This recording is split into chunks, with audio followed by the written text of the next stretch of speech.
प्रकट किया और उन सगुण साकार परब्रह्म परमात्मा के साथ इन्होंने महारास किया। देखो, भगवान तुम्हारी भक्ति से ही प्रसन्न होते हैं। तुम्हारे अंदर की भक्ति, तुम्हारे अंदर का प्रेम तुम्हें परमात्मा के समीप पहुंचाता है। इन गोपांगनाओं के प्रेम से ही तो भगवान का हृदय पिघला और परमात्मा ने इनके साथ महारास किया। बस ऐसा मनोभाव हम सभी का बन जाए, हमारे मन में भी गोपी वाला भाव आ जाए, हम भी संसार की बुराइयों का त्याग करके बस परमात्मा की भक्ति का आधार अपने जीवन में ग्रहण करें। हमारा जीवन ऐसे ही व्यर्थ में निकल जाता है, हम अपने जीवन को व्यर्थ में ही नष्ट कर देते हैं, लेकिन परमात्मा की शरणागति में हम नहीं जा पाते। और जीवन की सार्थकता तब है जब हम अपने संपूर्ण जीवन को परमात्मा की शरणागति में ले जाने का प्रयास करें। जीव के जीवन का ध्येय क्या होना चाहिए, ज्ञेय क्या होना चाहिए, पेय क्या होना चाहिए, सिर्फ और सिर्फ परमात्मा के चरणों की शरणागति।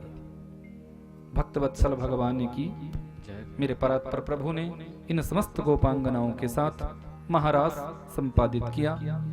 यहाँ संत नारद जी विचार करते हैं कि परमात्मा महारास में लगे हुए हैं और जो मूल उद्देश्य परमात्मा का था वो मूल उद्देश्य तो विशेष है, वो तो पूरा ही नहीं हुआ।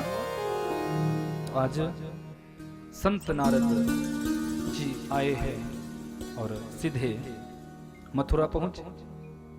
कंस से कहने लगे, महाराज लगभग 11.5 वर्ष का हो गया है तुम्हारा शत्रु कृष्ण, तुम उसे मार क्यों नहीं डालता? कंस कहने लगा, हे देवऋषि, मैंने तो बड़े बड़े राक्षसों को भेजा, भयंकर राक्षसों को मैंने उस ग्वाले को मारने के लिए भेजा, पर न जाने उस ग्वाले के पास ये शक्ति, ये सामर्थ्य, ये ताकत, ये पुरुषार्थ कहां से है। जितने भी राक्षसों को मैंने भेजा उन सभी को उसने पकड़ पकड़ कर मार डाला। अब मैं क्या करूं, मैं हार चुका हूं। तो संत नारद जी कहने लगे, सुनो कंस, भगवान शंकर जी ने आपको धनुष दिया था, तुम्हारी मथुरा में वो धनुष तुम्हारे पास सुरक्षित है। उस धनुष के निमित्त तुम एक मेला रखो, अचल ग्रामीणों को भी वहां बुलाओ। अचल ग्रामीण जब आएंगे तो आप अक्रूर जी को वृंदावन भेजो और वृंदावन से कृष्ण और बलराम को भी बुलाओ। मेला देखने की शोभा के लिए उन्हें बुलाना, पर जब वो तुम्हारी मथुरा में आए तो जैसे तुम्हारे मन बने वैसे उन्हें मार डालना। शत्रु जब तुम्हारी शरणागति में आएगा तो फिर तुम कैसे भी उन्हें मरवा सकते हो। कंस को बात बड़ी अच्छी लगी। देखो कंस, मैं कुछ नहीं जानता, बस परसों आपकी विजय देखना चाहता हूं। संत नारद जी यहां से निकले, वृंदावन में प्रवेश किया। कृष्ण और बलराम गौ चारण करा के आ रहे थे। जैसे ही संत नारद जी को देखा तो भगवान आगे बढ़े। संत नारद जी ने प्रणाम किया, प्रभु प्रणाम करता हूं, इतना समय हो गया है, आप उस पापी कंस को क्यों नहीं मार देते? प्रभु, कंस जैसे पापी का पाप दिनों दिन बढ़ रहा है। आपसे निवेदन कि सब भक्त त्राही त्राही कर रहे हैं, आप कंस जैसे पापी का उद्धार करें। भगवान मुस्कुराए, नारद जी, मैं कौन होता हूं किसी को मारने वाला? जीव जैसा कर्म करता है वैसा उसको फल मिलता है। अच्छा कर्म जीव करेगा तो कर्म भी उसके अच्छे रहेंगे तो फल भी उसे अच्छा मिलेगा, और कर्मों की गति यदि बिगड़ जाएगी तो उसे फिर उसका ही पाप भोगना पड़ता है। इतना है कि अब कंस जैसे पापी के पापों का घट भर चुका है, घड़ा भर चुका है, तो अति शीघ्र उसे फूटना है। प्रभु, बस आपसे निवेदन कि परसों आपके हाथों से मैं कंस जैसे पापी का उद्धार देखना चाहता हूं। भगवान कहने लगे, बड़े विचित्र संत हैं नारद जी आप। कंस के पास मेरे बारे में कहकर आए और मेरे पास कंस के बारे में कहते हो। संत नारद जी कहने लगे, प्रभु आप तो जानते हैं मेरा स्वभाव ही कुछ ऐसा है, पर मैं जो कुछ भी करता हूं जन कल्याण के भाव से ही करता हूं। जन कल्याण की भावना मेरे अंदर छुपी रहती है और यही एक संत का जीवन चरित्र होना चाहिए। भगवान ने कहा, जाओ नारद जी, आपकी इच्छा अवश्य पूरा होगी। यहाँ कंस ने रात्रि में अक्रूर जी को बुलाया और कहा, सुनो अक्रूर जी, आप जानते हैं कि आकाशवाणी ने जिस बात को कहा था उसी बात की पुष्टि उस कन्या ने भी की है कि मुझे मारने वाला वही कृष्ण है। लगभग 11.5 वर्ष का वो मेरा शत्रु कृष्ण हो गया है। मैं नहीं चाहता कि वो और बड़ा होकर मुझे कोई कष्ट प्रदान करे, इसलिए उसके बचपन में ही मैं उसे मार डालना चाहता हूं। आप कृष्ण और बलराम को अपने साथ मेरे यहाँ लेकर आओ और मैं अपने बड़े बड़े वीर योद्धाओं के द्वारा उन दोनों बालकों को यहाँ मरवा डालूंगा। अक्रूर जी कहने लगे, महाराज ये क्या कह रहे हैं आप? ऐसा अपराध करने के लिए, ऐसा महापाप करने के लिए आप मुझे भेजेंगे? मैं कभी जाऊंगा नहीं। मैं ऐसा कृत्य नहीं कर सकता। मैं ऐसा नहीं कर सकता कि उन नन्हे नन्हे बालकों को यहाँ लाकर आपके हाथों से मरवाऊं।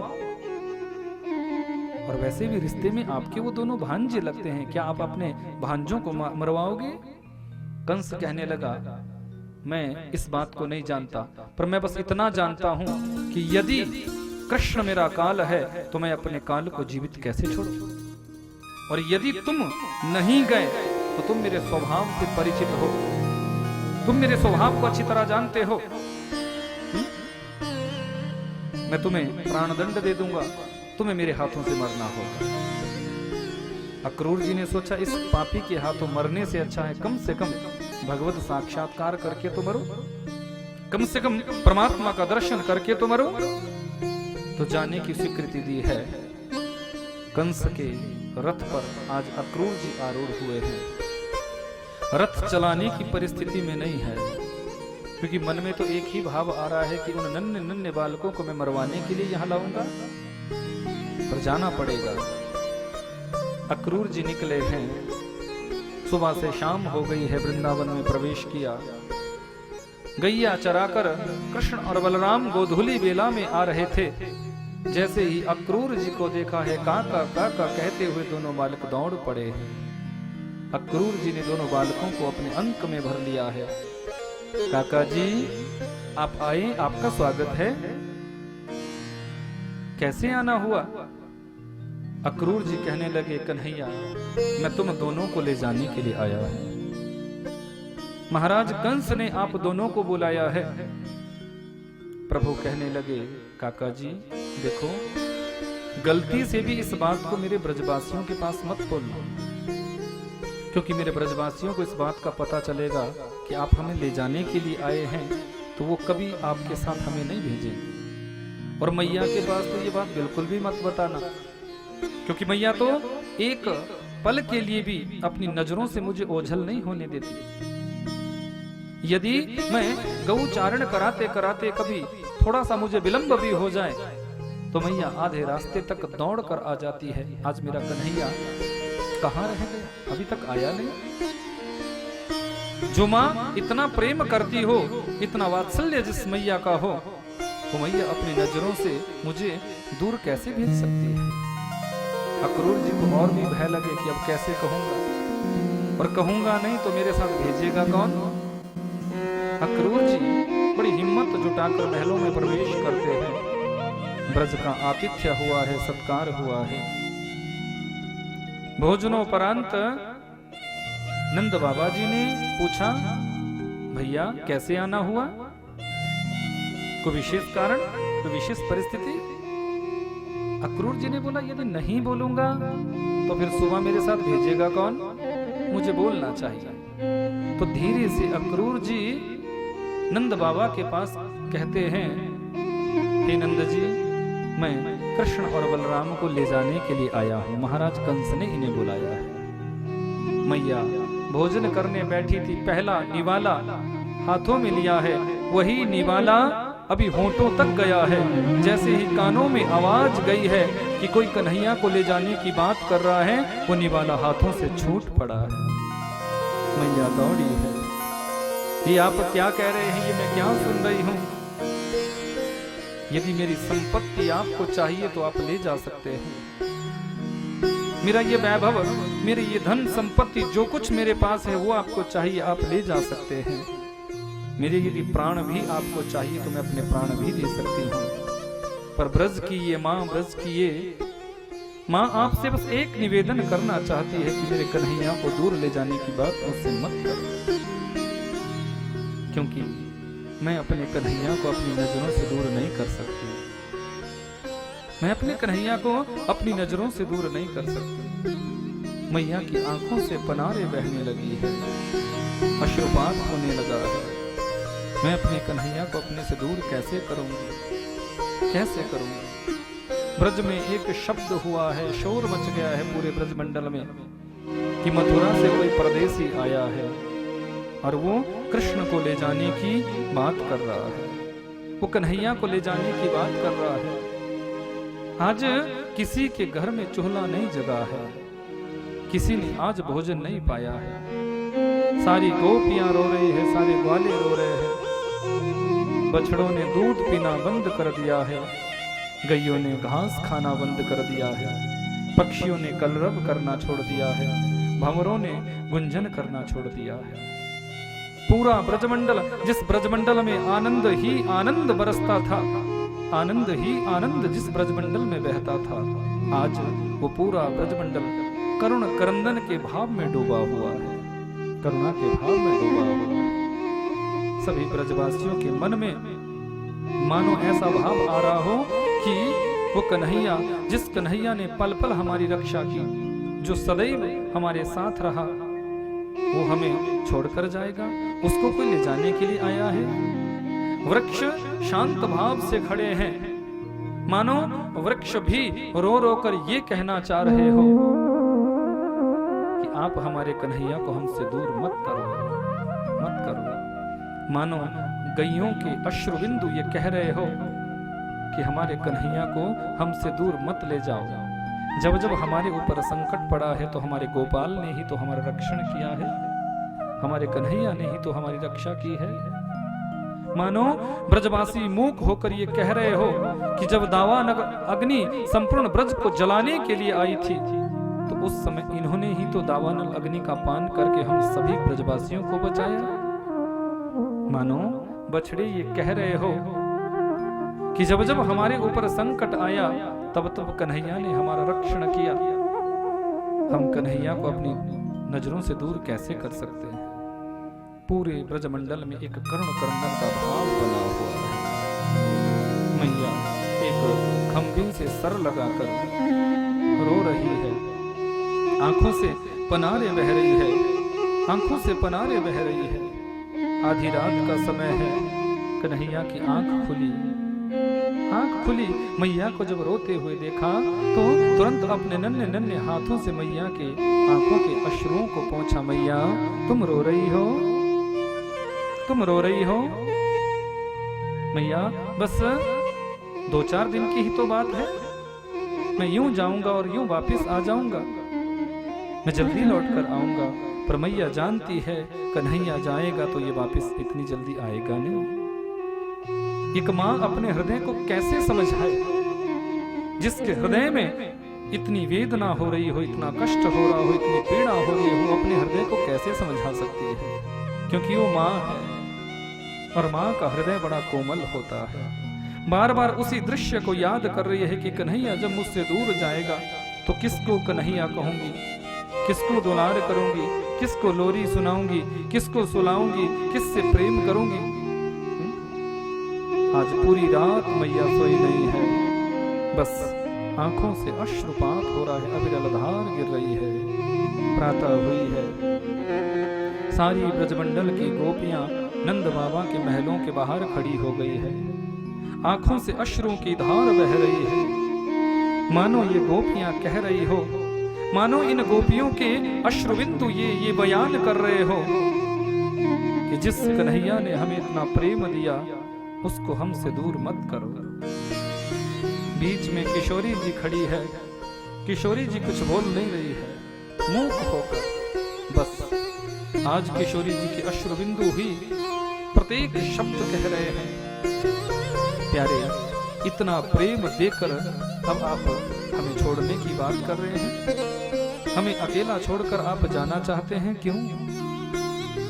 सारे गोप ग्वाल खड़े होकर रुदन कर रहे हैं। कोई कन्हैया को अपने से दूर नहीं करना चाहता, कोई कन्हैया को अपने से दूर नहीं भेजना चाहता। सबके हृदय में करुण करंदन वाला भाव जागृत हुआ है। अक्रूर जी ने रथ सजाया है, रथ जैसे ही आगे बढ़ने लगा है, कृष्ण और बलराम रथ पर आरूढ़ हुए हैं। रथ थोड़ा सा आगे निकला, अंदर से मैया दौड़ती हुई आई है, मेरे कन्हैया को कोई रोको, मेरे लाल को कोई रोको, मेरे कन्हैया को कोई रोको। कृष्ण और बलराम दोनों रथ से नीचे कूद पड़े हैं। मैया मैया कहते हुए दोनों अंक से लिपट गए हैं। मैया ने दोनों बालकों को अपने हृदय से लगाया है, अपनी छाती से लगाया है। अश्रु बिंदुओं शीश पर गिरे हैं, अविरल धार से दोनों बालकों का शीश भीग गया है। कन्हैया तुम मुझे छोड़कर जा रहे हो? कन्हैया ने मैया के अश्रुओं को पोंछा और निवेदन किया, मैया मैं जल्दी लौट कर आऊंगा, मैं जल्दी लौट कर आऊंगा। मैया अपने आप को कोसने लगी है, अरे मुझ जैसा निष्ठुर कौन होगा? मैंने एक मटकी के फोड़ने के लिए तुम्हें उखल से बांध दिया था, मैंने न जाने तुम्हें कितनी बार डांट लगाई। कन्हैया इन बातों को वहां जाकर याद मत करना, इन बातों को वहां जाकर याद मत करना। आज कन्हैया रो पड़े हैं, मैया आप इन बातों को याद न करने की बात कर रही हैं? आपने तो इतना प्रेम मुझे दिया है, इतना वात्सल्य आपका है कि यदि मैं देवताओं के समान लंबी आयु भी धारण करूं तो भी आपके द्वारा दिए गए वात्सल्य को, आपके द्वारा दिए गए प्रेम को मैं कभी भुला नहीं सकता, उस ऋण को मैं कभी उतार नहीं सकता। आपका ऋण तो मेरा इतना ऋण आपका मेरे ऊपर है। दोनों बालकों ने मैया के आंसुओं को पोंछा है। रथ आगे बढ़ा है, गोपियां सामने खड़ी है, अश्रुओं की धार गोपियों के आंखों से बह रही है। मानो गोपियां एक ही निवेदन करना चाहती हो कि प्यारे आप हमें छोड़कर क्यों जा रहे हैं, क्यों हमें छोड़कर जा रहे हैं। सारी गोपियां निवेदन करती है कि आप इस वृंदावन को छोड़कर जा रहे हैं, इस यमुना की इस पुलिन धार को छोड़कर जा रहे हैं, आप इस सुंदर स्थान को छोड़कर जा रहे हैं, तुम्हारे बिना हम कैसे रहेंगे।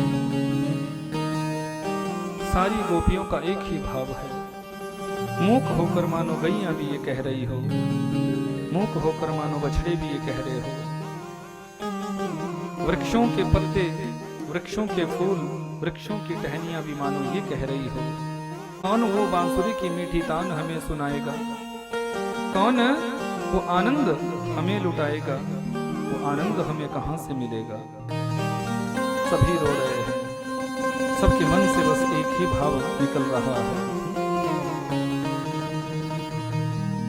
छोड़ वृंदा विपिन कुंज यमुना पुलिन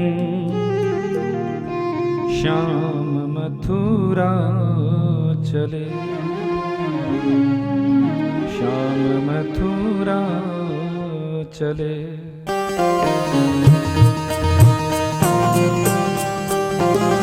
सभी रो रहे हैं,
की चोरी करे, और नवनीत भागन की चोरी करे। गैया कहती रुदन प्राण तन मन हरण, गैया करती रुदन प्राण